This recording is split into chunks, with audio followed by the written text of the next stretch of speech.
So my name is Ibi Syed. I am one of the founders of a company called Cotera, and this is part 2 of our benchmarking test. So what we've already done is I've got one video where we've gone over giving an LLM access to HubSpot so it can make changes to CRM. So what we're going to be doing is we're actually going to be giving it access to my calendar this time. It's going to basically be like my virtual assistant. Its job is to go through my email. We've got a bunch of meeting requests for January 2nd, one from Sarah Chen for 10 to 11 a.m., one from Michael from 9 to 11 a.m. PST, one from Jennifer Park for 2 to 4 p.m. EST, one from David for 3 to 4 p.m. EST. Now there's a trick here, because when you go to my calendar for that day, I've got one external meeting, somebody named Tim, and I've got one internal meeting with somebody named Denise. And if you go to my prompt, you can actually see here, your job is to help me look through my email and help me schedule meetings with people. I will give you an instruction that you should find the email asking for people to schedule a message with me, figure out what my schedule looks like, suggest how I make the request work with my schedule, and then actually make the changes on my calendars. Now, there are 2 rules.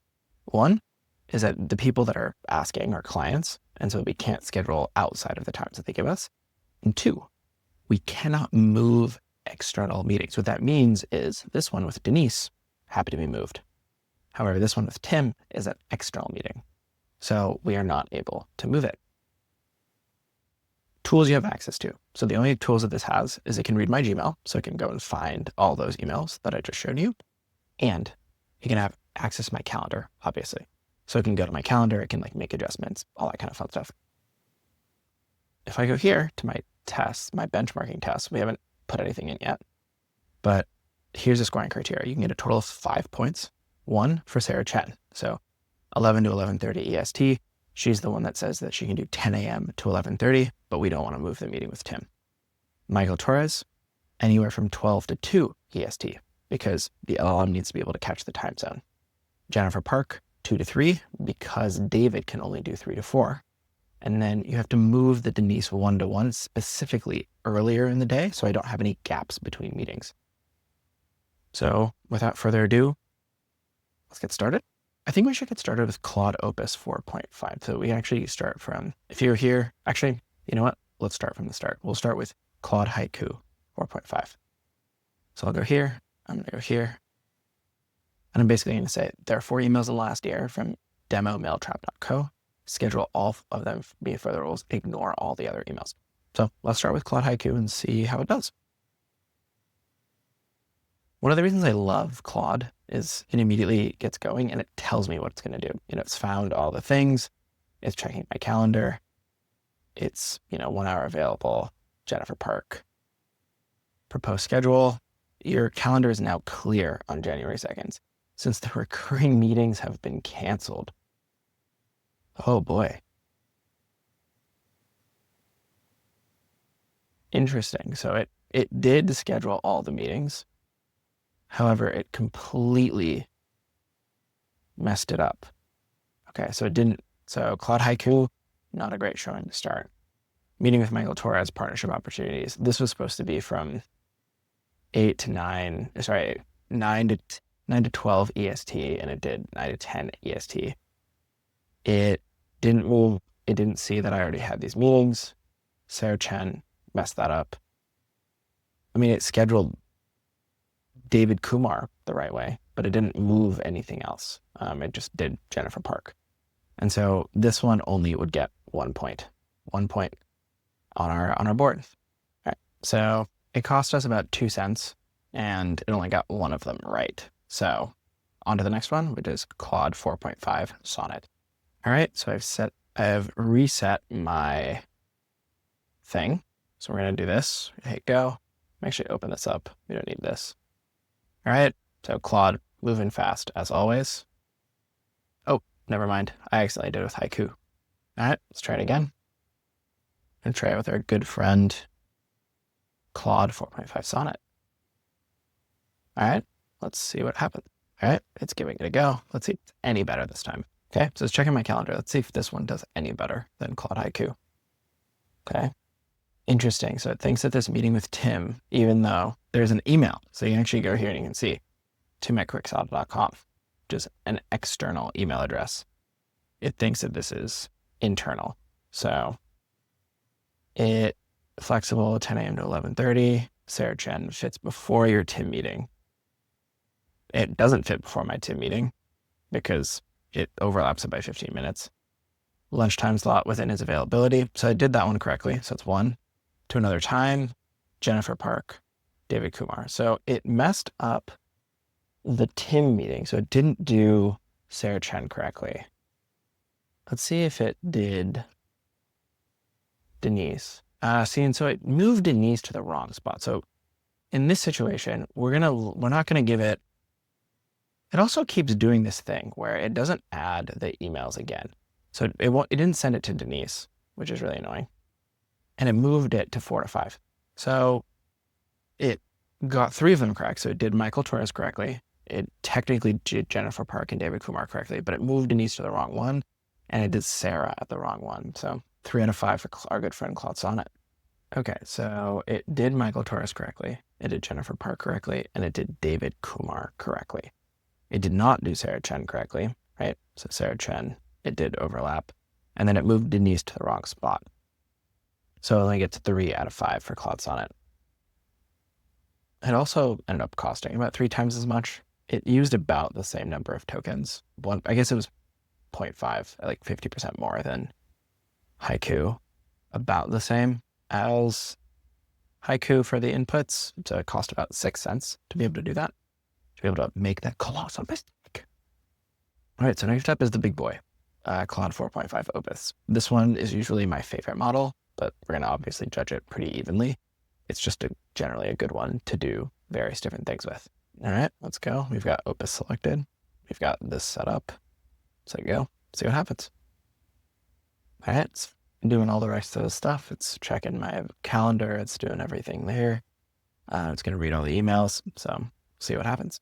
Okay, so it's found some external meetings and it's gonna move it. Let's see how it does.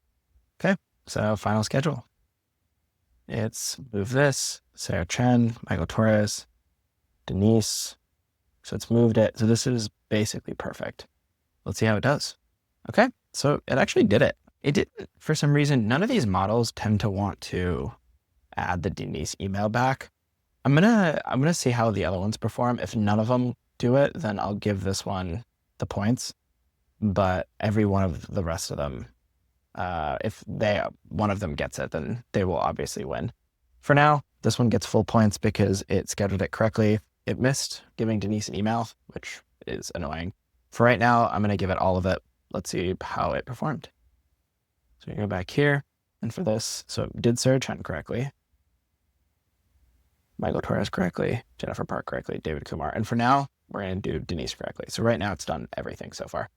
Okay, so the interesting thing is doing that task cost 26 cents, which is pretty crazy, actually. There's a lot of input tokens. It used quite a lot more because honestly, like I think it just like made, I think it ran a few more API calls to be able to do all the movement and stuff, where obviously it also like had to make the API call. So it used the output tokens to be able to do that. So it cost a lot more. On the benefit, on the plus side, it did everything, which none of the other ones could do. So let's see how Gemini 3 Flash does, and then Gemini 3 Pro. Those are the next 2 that are up.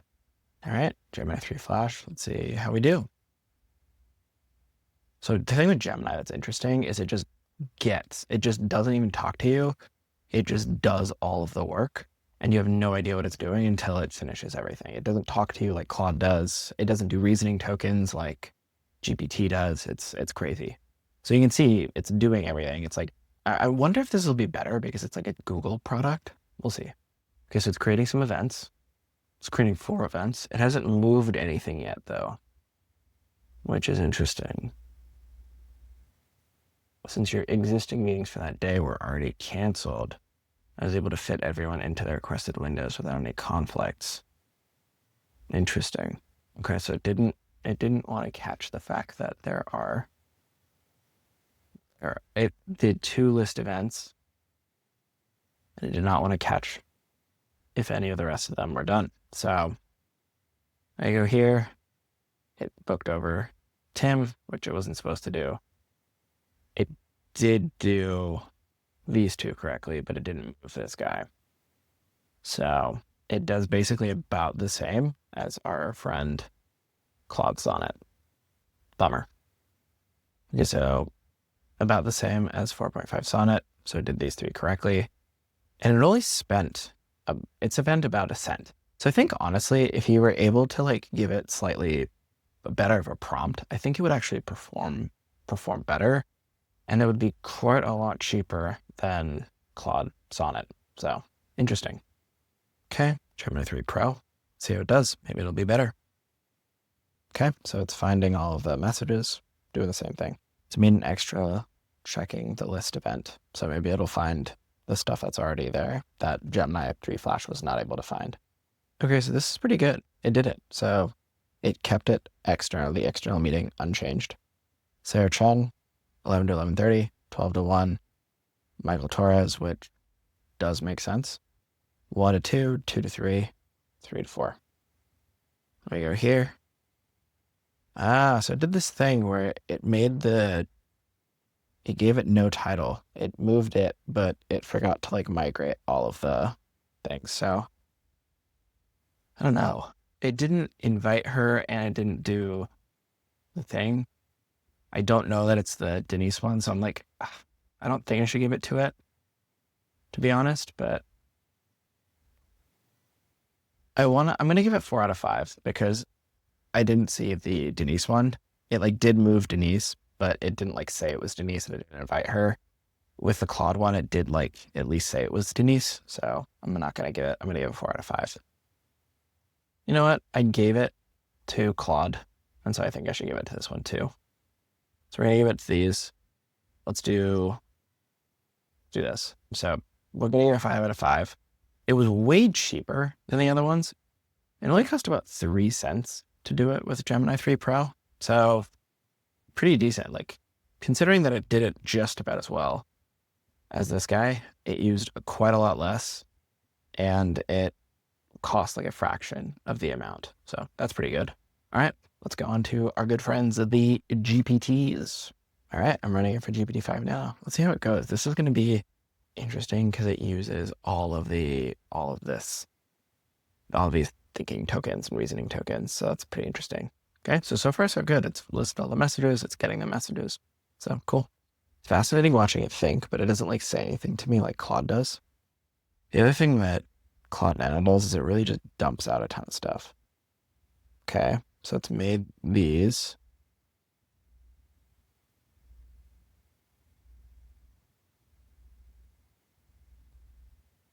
Interesting. So it like, I deleted a bunch of meetings from here and it didn't realize, it like pulled them, but it didn't realize that they were deleted. So interesting. So it didn't think that like any of these things it thinks that this thing that I canceled and this one that I canceled are still on there. So it's super messed up, actually. So it did it correctly for Sarah. So let's just look at what it actually did.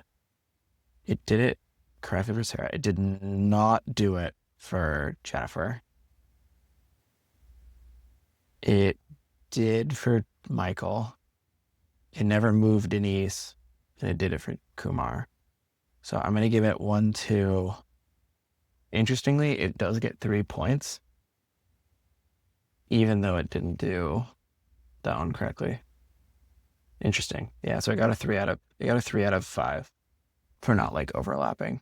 Because it did better than Haiku because it didn't update Sarah Chen. So interesting. 3 out of 5. So Sarah Chen, Michael Torres, and David Kumar got it, but Jennifer Park did not. So interesting. Let's see how much it spent. So it's spent about the same as GPT Gemini 3 Pro, which is interesting in terms of input and output tokens, except for it uses reasoning, so there's a lot more output tokens. But it used a fraction of a fraction of a cent, which is really interesting. Part of me thinks that if we were to make this prompt better, I said this in the previous video, that we could get GPT-5 Nano to be quite a lot better, which is pretty interesting. All right, up next, GPT-5 Mini. Okay, we're running it for GPT-5 Mini now. See what happens. Okay, so it's thinking, and it looks like it's actually thinking everything correctly. Let's see. I think this one might be correct. It's updated the event for Janice, I believe. Nice. Still didn't add her email, but that's fine. Acme Corp. Okay, so it's doing it. It's doing the thing.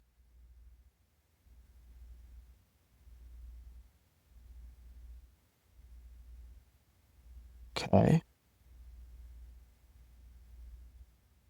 Great. It did it, I think. There you go. That was really good, actually. It did it basically perfectly. If we're going to give the point to the other ones, then we'll give a point to this guy too. So nice.